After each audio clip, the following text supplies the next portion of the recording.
Thanks for staying with us. This is Newsline, and I'm talking to the Environment Secretary, Edward Yao. Now, Secretary Yao, just before the commercial break, we were talking about yet another consultation on cleaning up our air, and with every consultation, public consultation like that, you're going to have different voices. In the end, special interests will say they don't like this part, they don't like that part.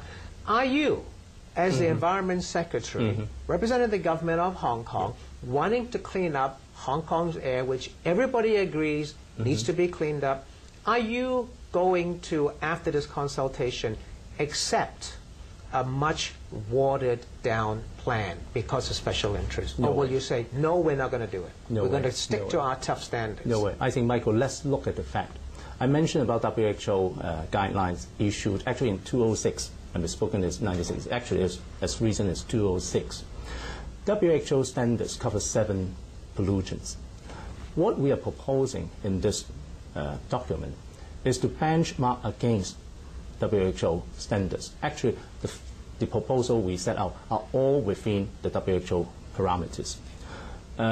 Among the 7, actually 3 of them will actually be meeting the ultimate WHO standard in one go. These are our proposed new air quality objectives. Exactly. When you see the sort of highlighted area, Right. it represents different stages. But actually, the last column is in fact the WHO ultimate standard. That's the highest that's the highest standard. So in our proposal, we're already proposing about half of the standard meeting the ultimate goal. There are Not for everything, for some of them, yes, right? because WHO do suggest that different economy taking into account of their circumstances, they do allow. But we are a developed economy. Yes. So shouldn't we be aiming for the highest standards We are aiming right at away? we are aiming at the highest possible standard.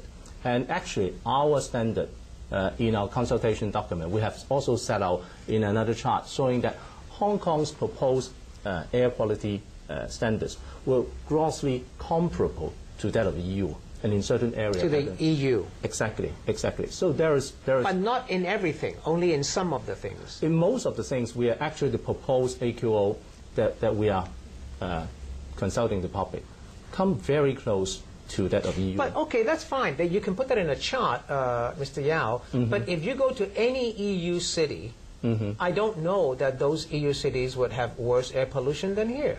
Of course, I think different area would have different starting point.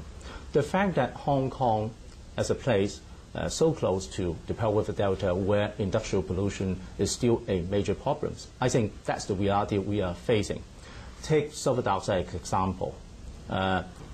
Majority of the pollution actually comes from our side. But when it comes to things like particulates, 90% of them are coming across the boundary. So I think it needs us to work hand in hand, both cleaning up our air within Hong Kong by identifying all the sources, and at the same time working closely with the mainland, particularly Guangdong province. Now, what this document proposes is in fact to try to leave no stone unturned. Within Hong Kong, we are proposing 36 measures that we think are necessary to achieve a better air And you quality. will not accept, despite the public consultation, you will not give in to special interest lobby to weaken these proposals? I think the whole purpose of the exercise is to upgrade the existing standard, to bring it much closer or on par with, say, But you EU have standard to and reassure WHO. the public that your government will stand firm on this. Of course, that's what we are consulting. I think on the one hand, we need to present to the public what we are proposing, what kind of vision that we will be cleaning out our And air. you will not give in to the power companies, to the big business groups and the transport I said companies. many times that, in wearing my other hat as the monitoring body for the power companies, you have seen us doing things in the last 2 years that we are tightening the cap. We are sort of overseeing all the development plans to making sure that it meets the environmental standard on the one hand and meeting the public aspiration on the other.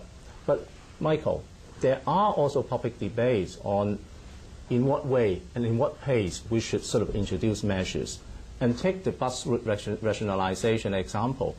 While there are proposals to sort of shift to cleaner engines, there are also concerns on bus fare. And likewise, there would be concern on what we propose in doing rationalization of bus routes where we see a lot of spare capacities. Sure.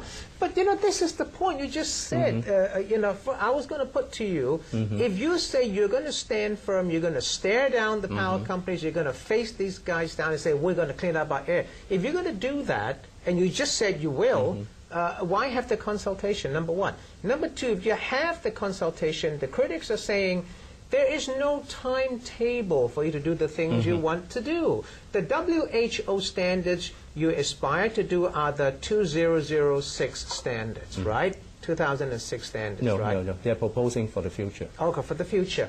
Okay, right. So you want to have WHO standards, but you're not choosing the toughest WHO standards. That's what the critics are saying, number one.